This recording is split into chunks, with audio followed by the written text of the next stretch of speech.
Hai, balik lagi di E-Talks, masih bareng saya Intan Erlita. Dan kali ini saya akan membahas sebuah pertanyaan yang banyak banget nanyain kalau aku lagi sesi parenting. Pertanyaannya adalah, gimana sih Kak menghadapi anak remaja yang mulai tertarik sama lawan jenis?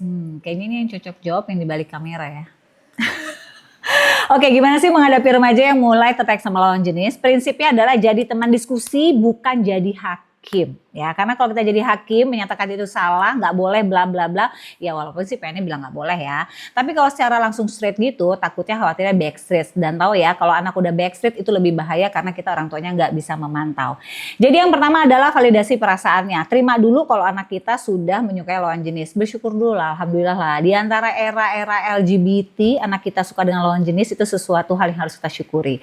Tetapi tentunya rasa suka ini harus dijadikan positif. Jadi kita jangan panik, jangan juga ngejek atau jangan hal langsung marah-marah.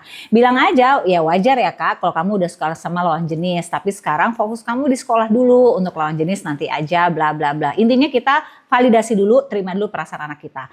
Yang kedua adalah bangun diskusi nilai. Nah ini mulai masuk nih, nilai-nilai, norma, agama. Pembahasannya gak usah berat-berat, gunakan bahasa sehari-hari sesuai dengan usia anak kita sehingga anak kita mengerti apa yang kita sampaikan.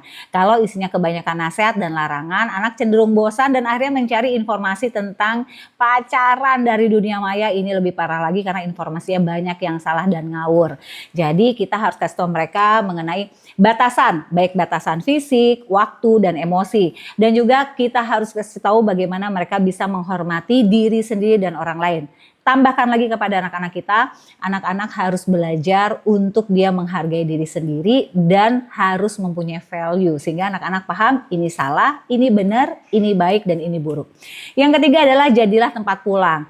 Kalau anak-anak udah mulai suka dengan lawan jenis, biasanya kan dia mulai merasakan rasa suka, rasa kecewa. Nah kita harus menjadi tempat pulang bagi anak-anak kita. Sehingga begitu anak kita mengalami hal yang tidak menyenangkan, dia tahu kalau orang tuanya adalah menjadi tempat pulang terindah.